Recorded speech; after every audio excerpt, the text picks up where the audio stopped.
There's a broad literature on these woodblock prints ever since the late 19th century. American and European collectors were fascinated with these prints. They were not recognized as being worthy of the title art in the minds of the Japanese artists themselves because they were common and vulgar and they depicted the commoner world. And they were by artists who were not necessarily part of the official art schools, but they were the picture of exoticism in the minds of Western collectors.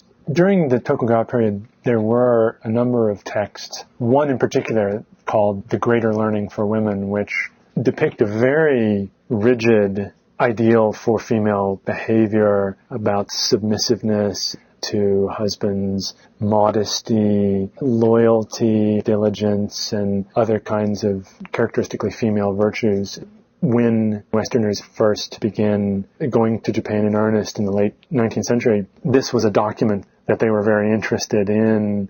From that document, they painted a picture of womanhood in the Tokugawa period as being incredibly oppressive and confining. And the reality was very different. What I do in a women's studies course would be to read that document and talk about the ideal of womanhood as conceptualized by Confucian intellectuals, and then move directly into these prints. They're really useful because on one hand, they contain an element of that moralistic, oppressive cultural ideal of womanhood in the commentary.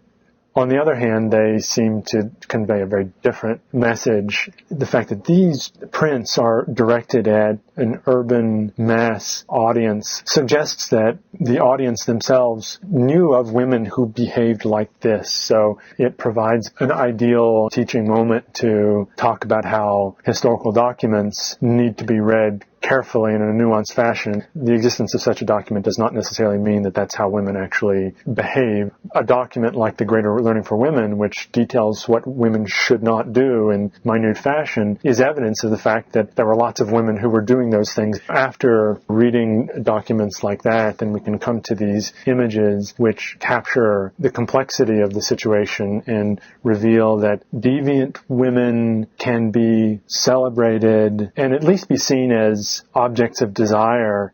One of the other sources that I use to accompany these prints is a short story from this time period that depicts women within this urban commoner milieu. A woman who is married has an affair with an accountant who is taking care of her husband's finances while the husband is away. The story and the literature from this urban commoner milieu is salacious and titillating at one level. On another level, it seems to take a moralizing stance towards the behavior of the women and the people in the story. On still another level, it's mere entertainment that tells an exciting story and talks about the growth of a celebrity culture and the emergence of a culturally integrated society with a shared set of assumptions. That shows it from multiple perspectives, from the perspective of art and from the perspective of fiction, and then also from the perspective of officials who condemned this behavior and who were very suspicious and wary of the activities that took place within this floating world.